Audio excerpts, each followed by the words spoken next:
Hi guys, welcome back to the shop. Hey, today I'm going to get back on the F7. We're going to try to get the top end built. And before we do that though, I've got to go down and hone it. And we're going to be using the new mandrel. We'll see how that works. And we'll get that all done, get it measured up, and then we'll go ahead and see if we can build the engine up. And we'll just kind of take a look at what we've got, and then that'll probably be it. But we've got to build that. It's been sitting up here on my bench for a couple of months since we did the bottom end, and it's time to get this done. So let's go do it. Okay guys, I just changed the stones out to the finer grit, the 400, and we're at about 1 1/10,000ths or something like that right now.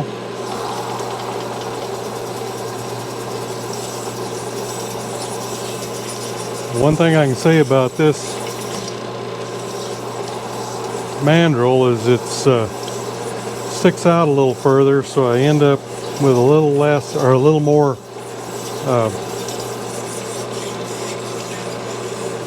splash down here on the floor. It seems to be honing really nice.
Okay, or I can get it here where you can see it or not. I think so.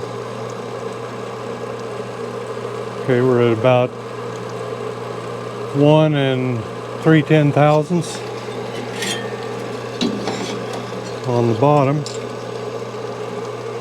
and 1 3/10,000ths on the top.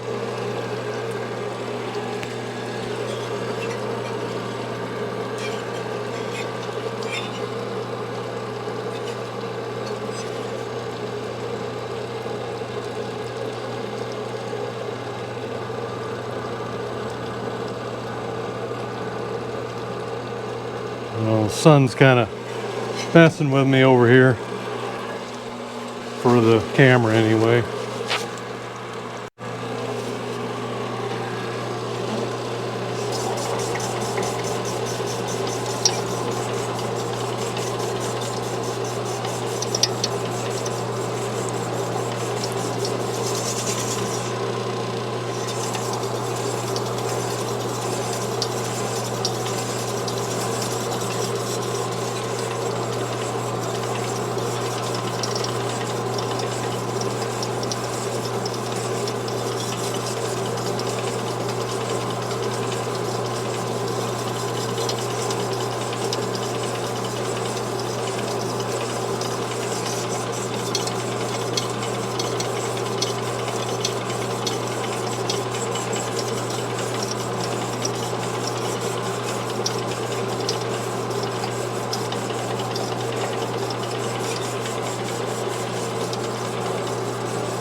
Okay, we're getting close. I don't know if you can see this or not.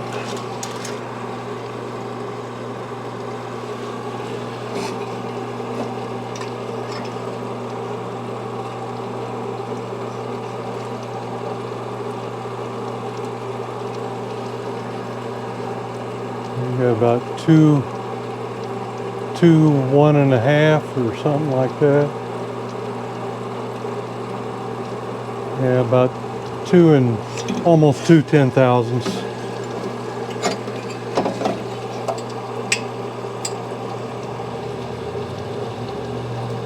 And same, right between 2 10,000ths and 1 10,000ths.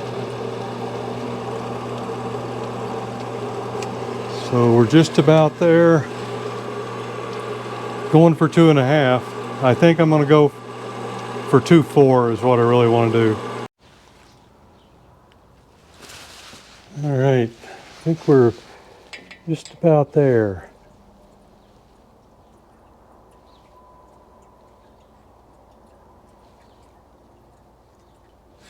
2 4 10,000ths.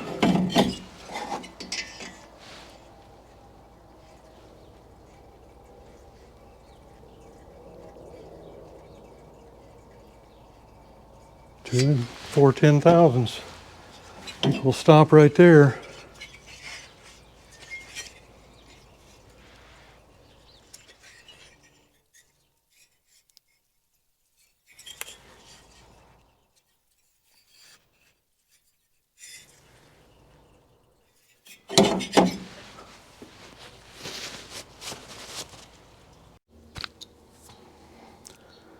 Okay, we're going to lap out the head here just to make sure everything's good and flat.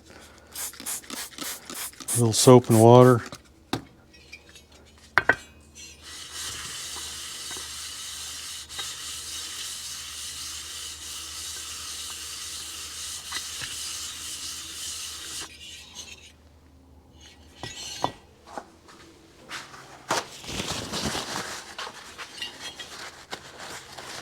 Yeah, looks like we're a little high on this boss out here and round on this side. So we'll just have to keep at it for a while.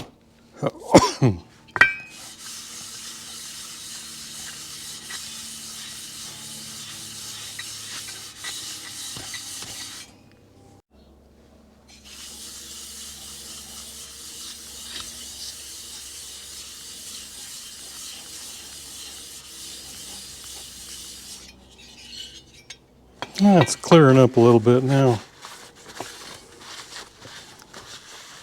Just a little right in there for some reason. I don't know why. It's probably because this. I wonder if they use this head on a twin cylinder somewhere along the way. And this goes over to the next one. I don't know. I don't think so.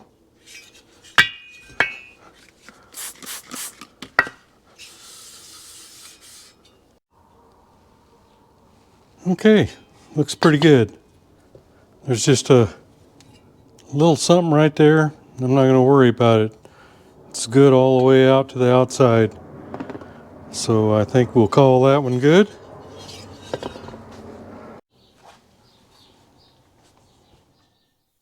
Okay, just chase these threads. Got one done already.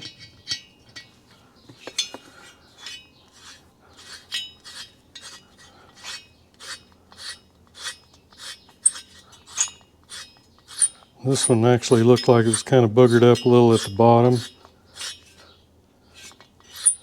The other one was fine.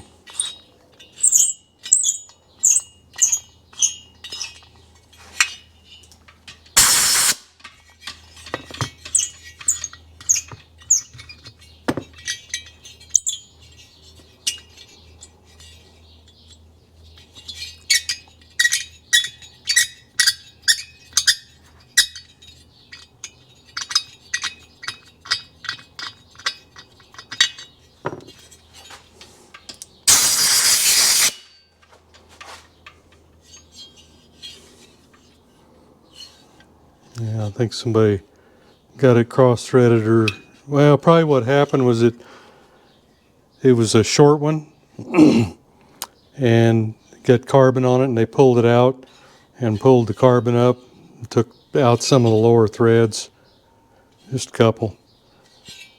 I think it'll be all right. If not, we'll put a helicoil in it.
Okay.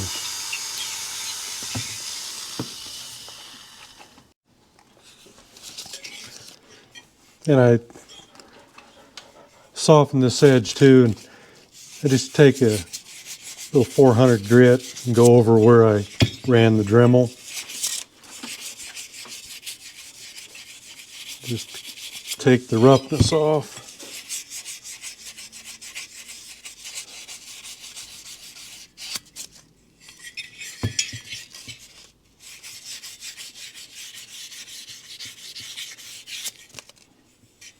Yeah, feels good.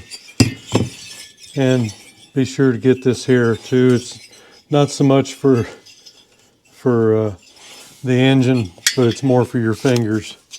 And it wouldn't hurt to get in there and just kind of soften that a little bit with some sandpaper too after you do it.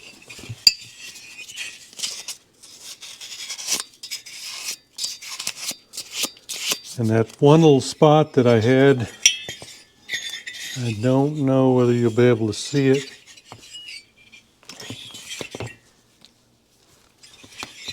In the, what I was calling the intake port, which is the boost port, they say, or extra transfer. I think you might be able to see it. It was just a little bit that wasn't ground off at the factory.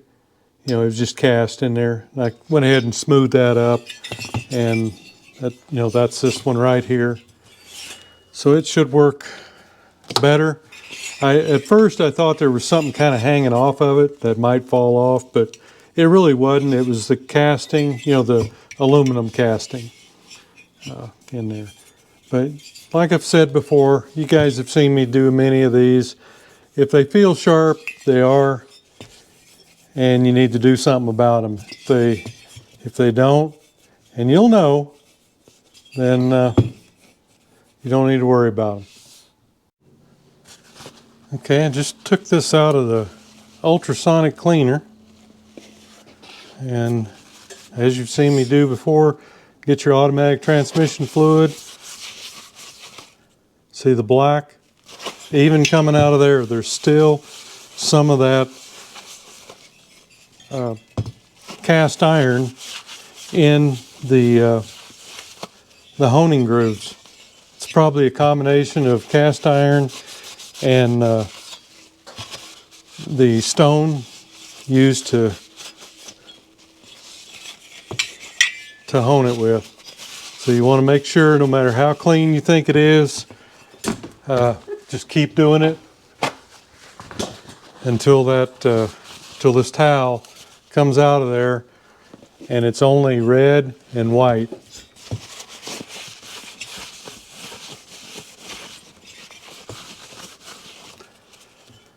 See, it's a lot better, but there's still picking up a little bit of dark there.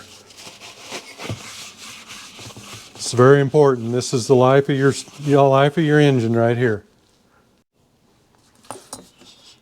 Okay, guys, let's check our rings out here. Now, these rings, they have numbers on them. Numbers or letters. they're easier to see if you put a little, I don't know, anyway it is for me, if I put a little bit of red magic marker up there on it. I'm sure you can't see it, but I can see the R here on this side and on this side. While it's still wet, is the best. And on this side it says 50, and that denotes that it's the 5 over.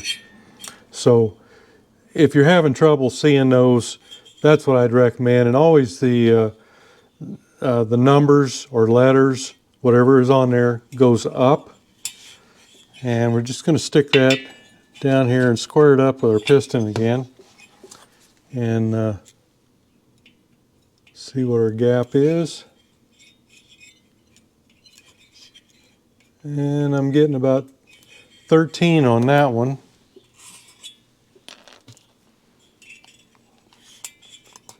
And the gap, by the way, is 7 to 15 thousandths.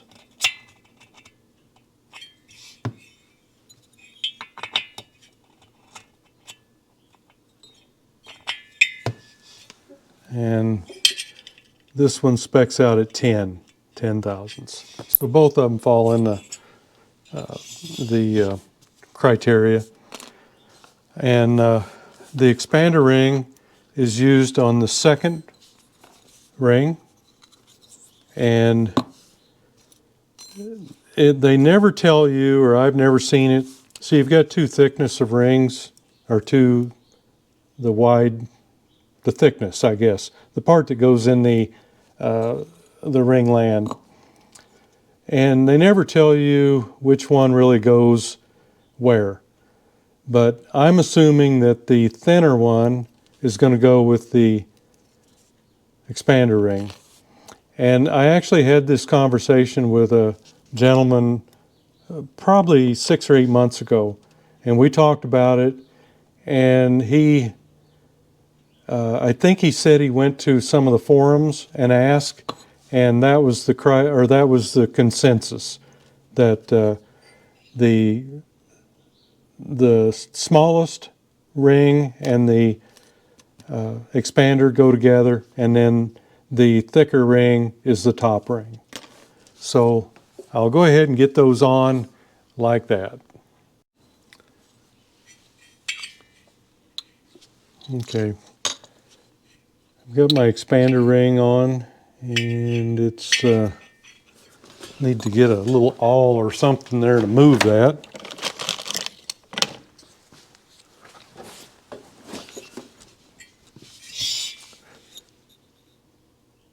Just want to move it over a little bit, kind of equal that distance.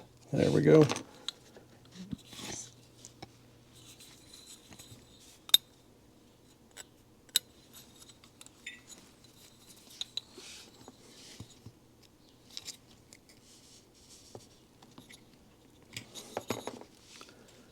That one fell in there.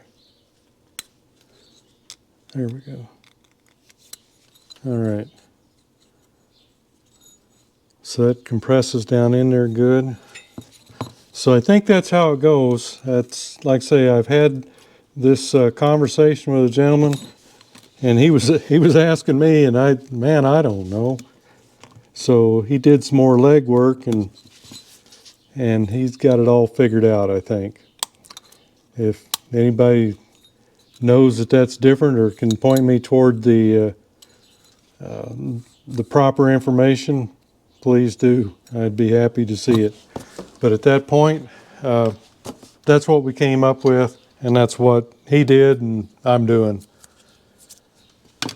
So let me get the engine over here, and we'll start putting our top end together. Okay, just before I do that, let me go over where I found all that. This is the service manual, the Kawasaki one, and it's talking about the piston rings here, and it says the expander rings are used in the second and third rings on the F5, and only the second ring on the 6, 7, and 8 piston. So that's where your expander ring goes. But I never have been able to find where it says that the thinner ring or the thicker ring goes anywhere. And of course, on the next page here, we talk about the ring gap. F7 8 and F81M is 7 to 15 thousandths, 0.2 to 0.4 millimeter. And then it just tells you place the second ring in first and then the top ring over the head of the piston. So that's what we've done, and like I said, we just don't know whether which one, but it just makes sense that, I think it makes sense anyway, that you wouldn't put the expander ring with the thicker ring. Okay, I went ahead and put my keeper in on this side, and we'll go ahead and get us a little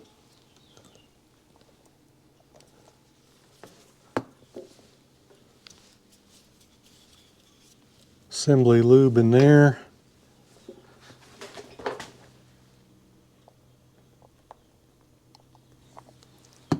I was able to get all this new except the pin. You know, I'm not going to say I worked real hard at it, but I can feel nothing on the pin. So I'm going to call it good. It's got, you know, you always get that little bit of tarnish that you could probably take off with a Scotch-Brite, but I think it's okay. It feels good in there. Okay, so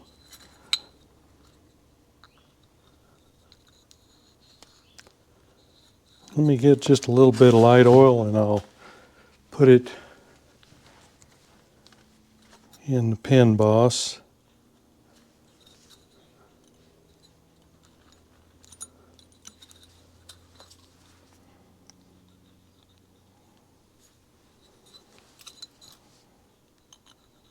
Okay.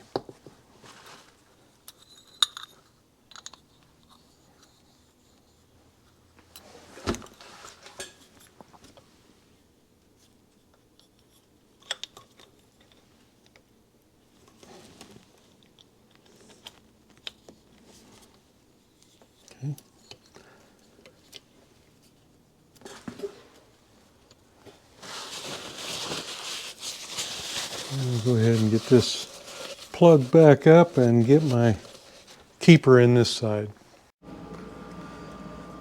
And then we'll go ahead and get our new gasket on.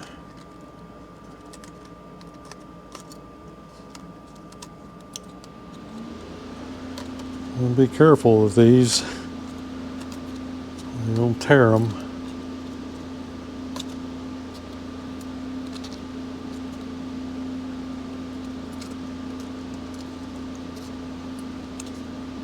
Just kind of work it down.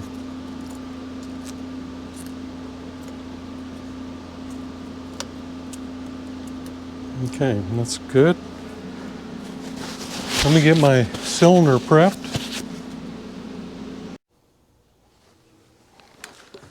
Okay, I think we're about ready here. Get some Yama lube down the ring lands. And we've got a pin over here and a pin right here, and I just looked in there before I did that. The expander is still where it ought to be. And then we'll get a little bit of Yama lube up in the cylinder, especially on the ramp here.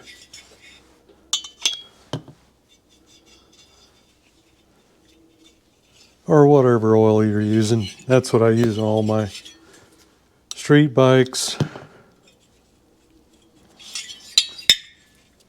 Just easy to get, works good, and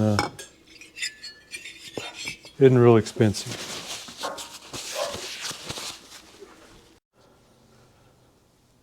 Okay, I'm sorry, I had a visitor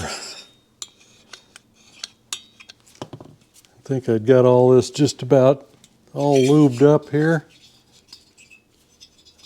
And I'm not going to do too much with the piston at this point because I got it up here on the rings. That should be good. So let's see if we can get her. I'm going to move it down, I think. Usually that helps.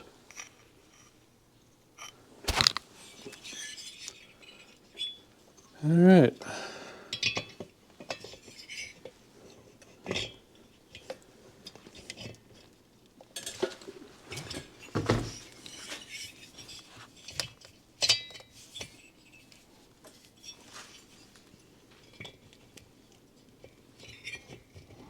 Just kind of worry about one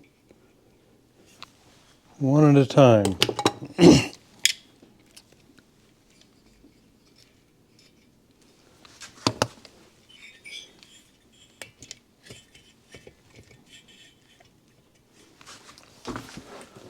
Sometimes it's good to use a little plastic tool. You can push on things, and I think I'm hung up here on the front.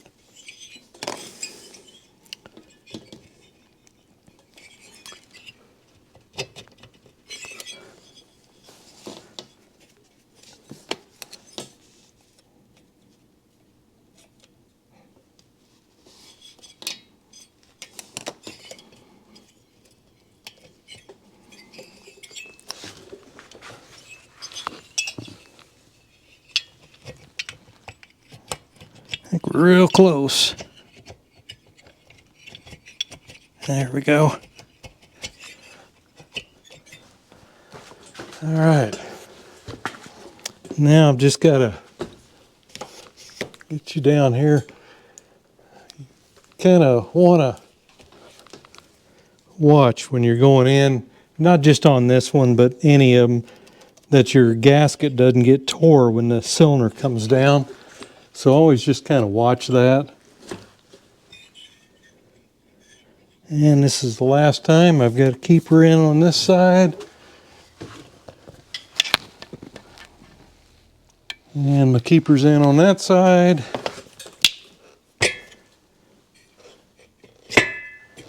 So there we go.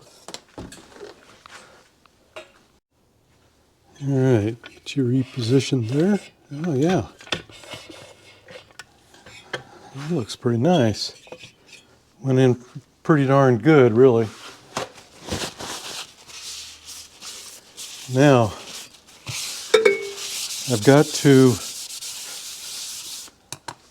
reuse my head gasket, which probably most people will. I cleaned it up with Scotch-Brite. Just kind of cleaned it up. Now I'm going to go ahead and anneal it. So I'll go through that. I think I've done that before, and I'll just show you how to do that, and then we'll go ahead and put this together. Okay guys, I'm going to go ahead and do our annealing here. You need to get the copper red. It doesn't have to be red all at one time. You just need to make sure it's red.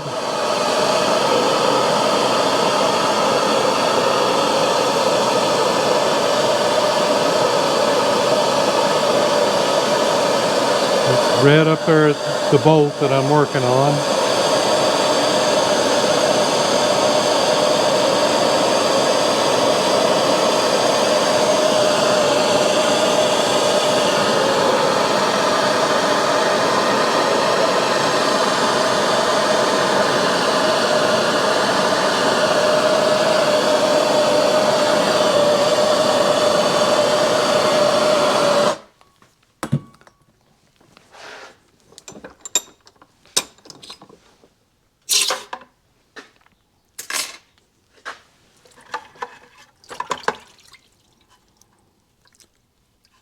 Yeah, really malleable.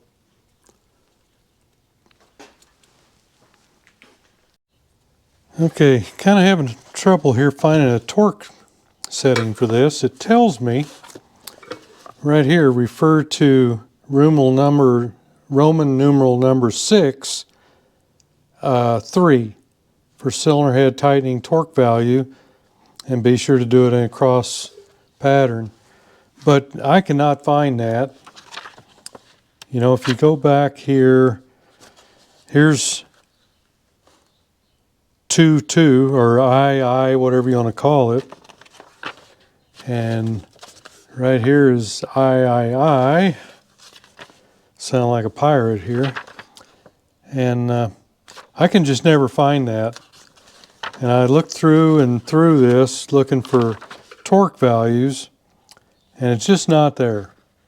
Or I'm not seeing it. If somebody can help me out there, I would appreciate it. But for right now, I've measured the stud.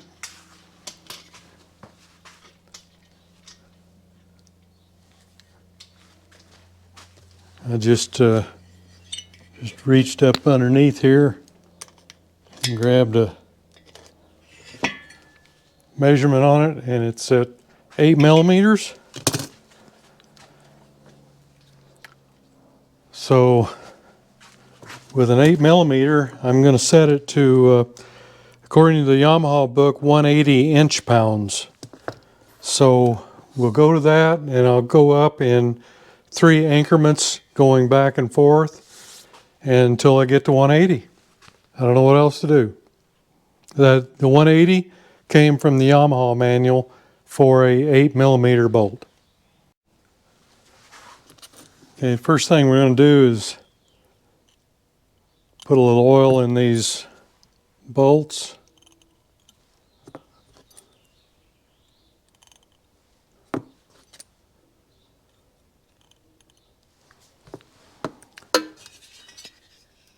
And get our gasket on there. And I'm just going to drop a couple of opposing ones down in here like such so we can keep it lined up. And then put our other 2 in. Let me run those down. Okay, I just got them run down, so we'll go up to 50 inch-pounds first, and I'm going to do them 10 in. There's 50.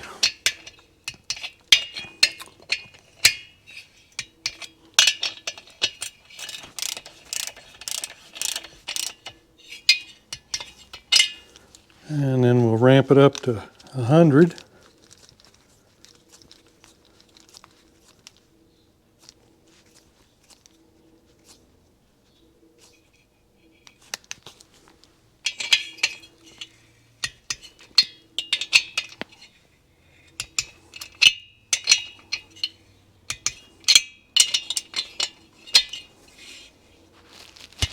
And I'll just keep doing that till I get to 180.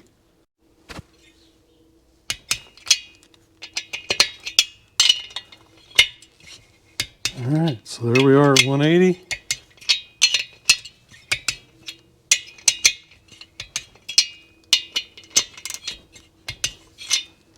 And if anybody can help me out with that, I'd appreciate it. We'll do that. As soon as I get it up to, get it through a heat cycle, then I can retorque everything, and I'll see what people come up with for torque values on that. And then I've got these studs to put in here. Probably should have done that before I put the cylinder on, but I phased it out. So we'll double nut it to get them in there.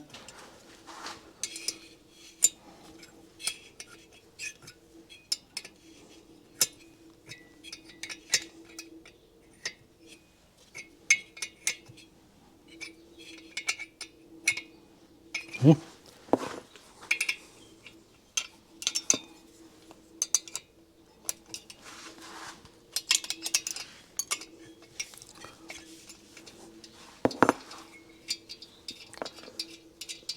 And I'll go ahead and get the other one put in the same way. Okay, you gotta put the block in there and then put your final stud in.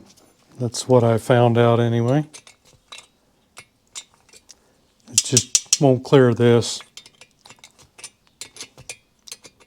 Not a biggie. As long as I don't have to take the cylinder back off, I'm in good shape. This is probably a good place to use some Loctite, but I don't think Loctite would work. As soon as you get it up to heat, I think it'd melt, so it just would be kind of a moot point. And I'm not even sure this old gasket is going to seal. You know, I doubt it. I imagine these things are made of asbestos or something like that.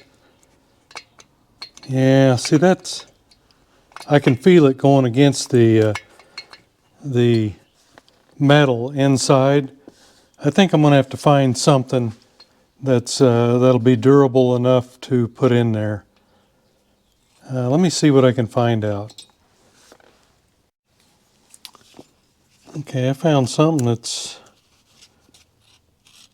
I think, going to work. This material is pretty resistant. I'm going to put the other piece next to the head or the cylinder, and I'll put this one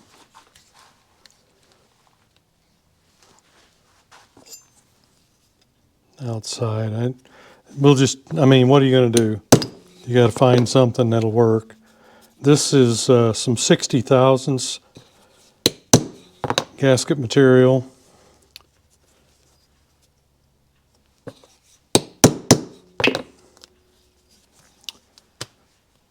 And I'll just use the original one. I'm going to kind of take and work these places that it overlapped and raised up. I'll work that off, and then the 60 thousandths should give me enough squish factor maybe. And this is what I used. It's for automotive use. I really doubt if it's going to last long there in the exhaust, but I'll just have to find something that is more durable if it doesn't. But we haven't lost anything. We've got it on hand, so we will try to make it work. So I can I'm going to go ahead and work this stuff down. Just going to take my sander here and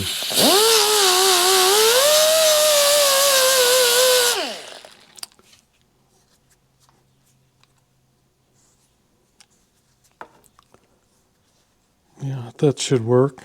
Oh, got a little bit right there.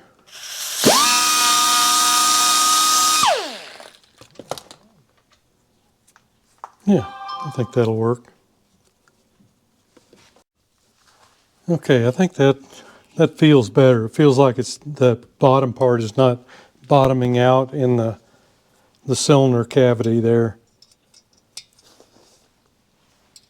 So now we can get this tightened up, and hopefully the exhaust pipe will go in there like it's supposed to.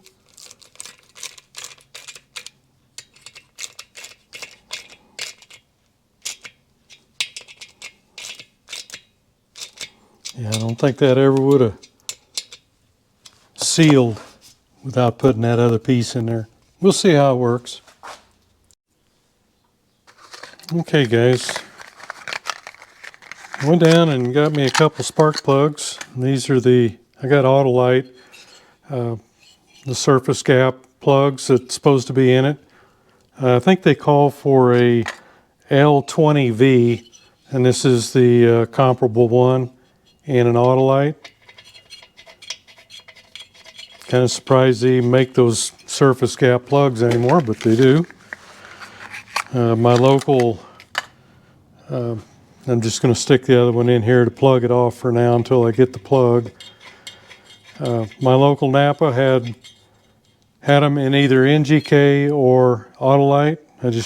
I'm kind of an Autolite guy. I like those. I normally try to get the NGKs, but they've just, you know, they're going to resistor on everything, and I just don't want to change resistor caps on coils all the time.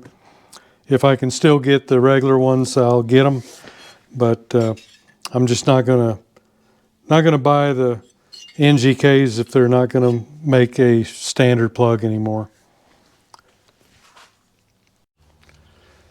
All right, guys, just take a quick look here of the F7.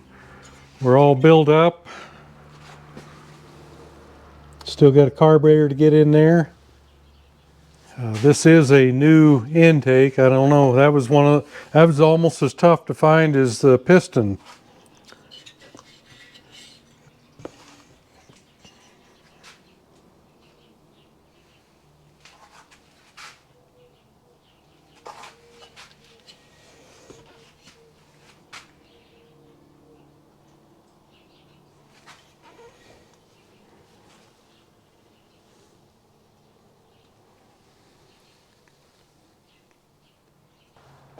Okay, guys, there you have it. We got the F7 built up, honed, fitted, and put together. And now we just, the weather's kind of starting to straighten up. I'll be able to get the F7 back in. I can get this one probably off here because I'm kind of doing some tuning on it. And we'll get the F7 back in here and at least get the engine back in. We've got a lot to do that yet. We've got, I think, all the wiring and the fenders. I know the front fender is cracked, so I'm going to have to go back into that and fix it and repaint it and all that stuff. I just don't know what I'm going to do on that yet. The tank does have a couple of dents in it, but the laser decals really look pretty good. You know, it's one thing a Survivor, but I'm going to have to go in and repair the cracks in the front fender. So I'm just not sure what's, you know, if we repair it, then we've got to repaint it. And I think the rear fender's okay, but like I say, the tanks probably need some work. And I just don't know whether I want to go with the Survivor look on that or not, because I just think it'll look pretty tacky. But we'll see when we get there. So hey, thanks for going along on the ride, and we'll see you next video.